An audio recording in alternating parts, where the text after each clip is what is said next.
সংবিধান ছাড়া জঙ্গিদের দ্বারা সে ক্ষমতা দখল করেছে। বাংলাদেশের যতগুলি জঙ্গি ঘটনা ঘটেছে, সেই হলি আর্টিজানের জঙ্গি ঘটনা, 21শে আগস্ট গ্রেনেড হামলা, হযরত শাহজালালের মাজারে ব্রিটিশ হাইকমিশনের উপর গ্রেনেড হামলা, 10টা অস্ত্র চোরাকারবারি মামলা,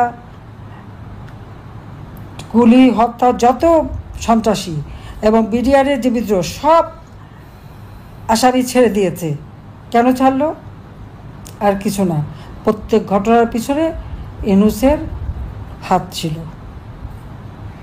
এটাই এখন প্রমাণিত, একদিন প্রমাণ হবে।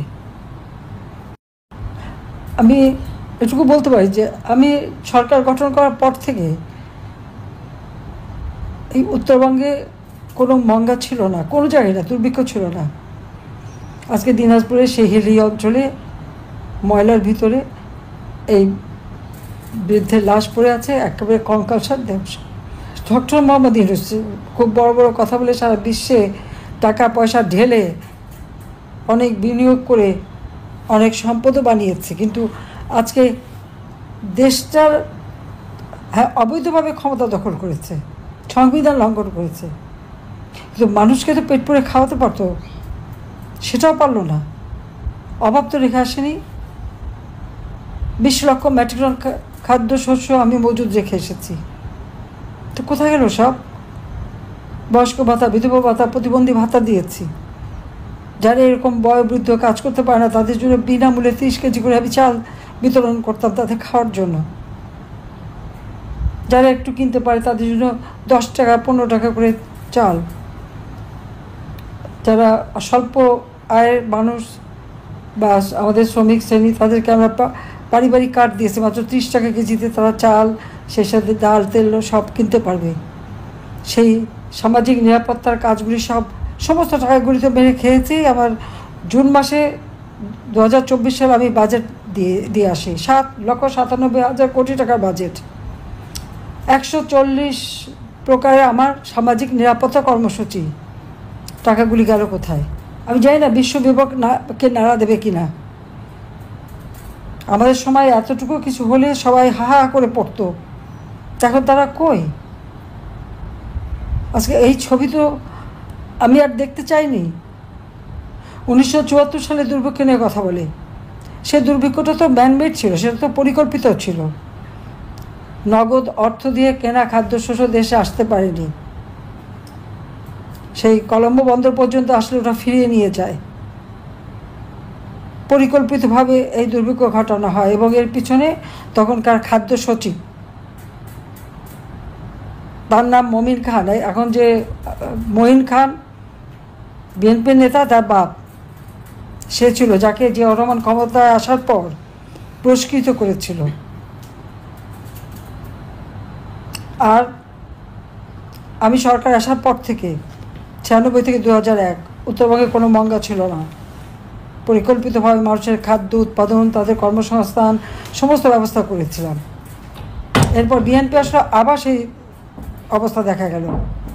2009 সরকার গঠন করার পর থেকে 2024-এর 5 আগস্ট পর্যন্ত বাংলাদেশে তো কোনো খাদ্যের জন্য হাহাকার ছিল না।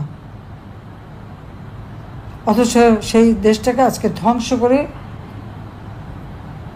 শুধু মানুষের মুখের গ্রাস কেড়েই নিচ্ছে না, তাদের নিরাপত্তা, জীবনের শান্তি সব কিছু নিয়ে নিচ্ছে। ছেলেমেয়েরা পড়াশোনা করতে পারে না, তাদের সার্টিফিকেট বাতিল করে। আওয়ামী লীগ আজকে যে অবস্থা আমি দেশটাকে রেখে এসেছিলাম, তাতে তো এই ধরনের দৃশ্য দেখার কথা না। তো এই জবাবটা ইউনূসকে তো দিতে হবে। আমি জানি না আমাদের আন্তর্জাতিক সংস্থাগুলি আমাদের সময় তো এত সোচ্চার, আর এখন তাদের কণ্ঠ বদ্ধ কেন হয়? কিসের জন্য? ছবিটা দেখার পর থেকে আমার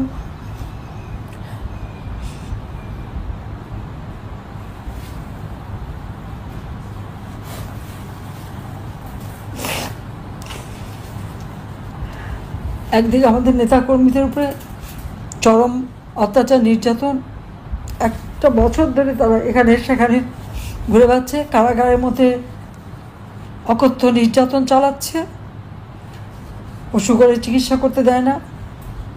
একটার পর একটা মানুষকে হত্যা করছেন। নুরুল মজিদ হুমায়ুন, সে অসুস্থ হয়ে পড়েছে, ডেঙ্গু হয়েছে, বঙ্গবন্ধু মেডিকেল বিশ্ববিদ্যালয়ে গেল, সেখানে তাকে চিকিৎসা দেয়নি, সারাদিন সারা রাত ফেলে রেখে দিয়েছে, এমার্জেন্সিতে পড়ে আসছে সে। তারপর তাকে জেলে পাঠিয়ে দিল। জেলে যাওয়ার পর তার ডায়রিয়া এবং ডেঙ্গু, মুমূর্ষু অবস্থা, তাকে মেডিকেল কলেজে নিয়ে আসলো, একটা বেডে যেখানে কোনো একটা বিছনার চাদর পর্যন্ত নাই, হাতে হাত করা বাঁধা, একটা মুমূর্ষু রোগী, তার হাতে হাত করা বাঁধা। সে যখন মারা গেল তখনও হাত করা। অপরাধটি তার কী অপরাধ করেছিল? মুক্তিযুদ্ধ করেছিল, এটাই তো অপরাধ। সে যে একটা মন্ত্রী, জনগণের নির্বাচিত জনপ্রতিনিধি, ইউনূসের মতো মেটিকুলাস ডিজাইনের মাধ্যমে জঙ্গিদের সাথে নিয়ে, হত্যাকারী সন্ত্রাসীদের সাথে নিয়ে তো ক্ষমতা দখল করেনি। সে তো জনগণের ভোটে নির্বাচিত হয়ে সরকারের মন্ত্রী ছিল। কাজে আমি আমাদের নেতাকর্মীদের বলবো, আজকে আসলে ওই ছবিটা দেখার পর থেকে আমার খুবই কষ্ট হচ্ছে। সেই রাজবাড়ি গোয়ালন্দের নুরা পাগলার লাশ কবর থেকে তুলে লাশের উপরে অত্যাচার, এটা কোনোদিন কেউ দেখেছে বাংলাদেশে? পৃথিবীতে কেউ দেখে এটা? যে লাশ তুলে নিয়ে সেখানে তাকে সেই লাশের উপরে লাঠি দিয়ে পিটালো, তারপরে আগুন দিয়ে পোড়ালো। আওয়ামী লীগের বহু নেতাকর্মীকে এভাবে পুড়িয়ে পুড়িয়ে হত্যা করেছে, যাদের নাম ঠিকানা পাওয়া যাচ্ছে না। পুলিশ মেরেছে, আনসার মেরেছে, এবং তাদের এই হত্যাকাণ্ডগুলি কিসের থেকে? আজকে পুলিশ মেরেছে বলে আমাদের মধ্যে মামলা দেয়, আমাদেরকে শাস্তি দিচ্ছে। মারলো তো সেই 7.62 বুলেট, এই বুলেটকে চালালো। কেন তদন্ত হলো না? আমি যে তদন্ত কমিশন গঠন করে দিয়েছিলাম 18ই জুলাই, সেই তদন্ত কমিশনকে কাজ করতে দেয় না ইউনূস। ক্ষমতা এসে সেটা বাতিল। সে দুর্নীতি করছে সবার। আমি ইউনূসকে বলে নিজের চেহারাটা আয়নায় দেখেন। আর তার ওই যে সমন্বয়করা যারা আছে, এনসিপি পার্টি, তার উপদেষ্টা, তারাও যেন নিজেদের চেহারা আয়নায় দেখে। দুর্নীতিবাজ খুঁজতে হবে না, ওই আয়নাই বলে দেবে কে দুর্নীতিবাজ।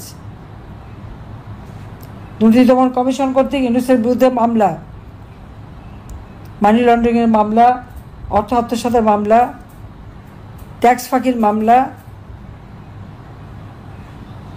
নিজের কোম্পানির লেবারদের টাকা আত্মসাৎ করেছে সেই মামলা, সাজাপ্রাপ্ত আসামি। ক্ষমতা আসতে না আসতেই সব সাজা বাদ আর সব মামলা প্রত্যাহার। অত সাহস থাকলে তদন্ত করে দেখতে বলতে পারতো যে সঠিকটা কী।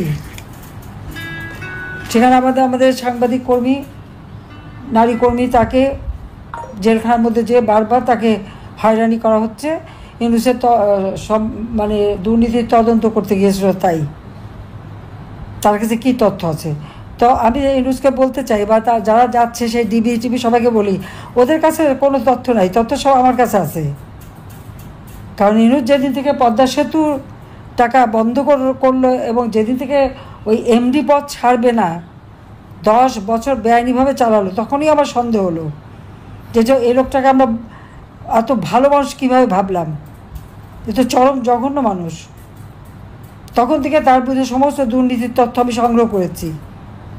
আমার কাছে সমস্ত ফাইল সব কিছু ছিল। ঘটনাচক্রে আমার নিজের কাছে বেশ কিছু তথ্য থেকে যায়, ক্লাউডে ছিল, যেখান থেকে আমি আমার বক্তব্য বলে যাচ্ছি। তার ব্যাংকের টাকা, সে যে ট্যাক্স ফাঁকি দিয়েছে, তার 38টা কোম্পানির ট্যাক্স সে দেয়নি, সেখানে তার মামলা হয়েছিল। এক একে সব মামলা সে প্রত্যাহার করে নিয়েছে। নিজে একটা বড় দুর্নীতিবাজ, তার উপর খুনি, সে আবার আমাদের বিরুদ্ধে মামলা করে আর মিথ্যা কথা বলে বেড়ায়। সব জায়গায় সে তার মিথ্যা কথা। খাগড়াছড়িতে একটা 14 বছরের মেয়েকে রেপ করেছে, ওরা বিচার চেয়েছে যে রেপ করে তাকে গ্রেপ্তার করলেই হতো না, সেখানে যে তাদের উপরে, পাহাড়িদের উপরে অত্যাচার, নির্যাতন। সেই নির্যাতন করে এটা কী করেছে? এটা নাকি আওয়ামী লীগ করিয়েছে, আমরা করিয়েছি এবং ভারত করিয়েছে। বাস, উদরপিণ্ডি বুধর ঘাড়ে। নিজের অপকর্মের দোষটা অন্যের ঘাড়ে চাপানোতে ওস্তাদ হচ্ছে এই ডক্টর মোহাম্মদ ইউনূস। কাজে এই সুদখোর ইউনূসের হাত থেকে দেশকে রক্ষা করতে হবে, দেশের মানুষকে বাঁচাতে হবে। সেই জন্যই বলবো, যে যেখানে আছে, যার যা কিছু আছে, তাই নিয়ে যে যেভাবে পারবেন এর প্রতিরোধ করতে হবে। আর ইনুসের ক্ষমতা, অবৈধ ক্ষমতা, নির্বাচিত প্রতিনিধিদের বিচার করার তার কোনো অধিকার নাই। এটা অনধিকার চর্চা, এটা সংবিধান বিরোধী। কারণ তার ক্ষমতার ভিত্তিতে কোনো সংবিধান নাই।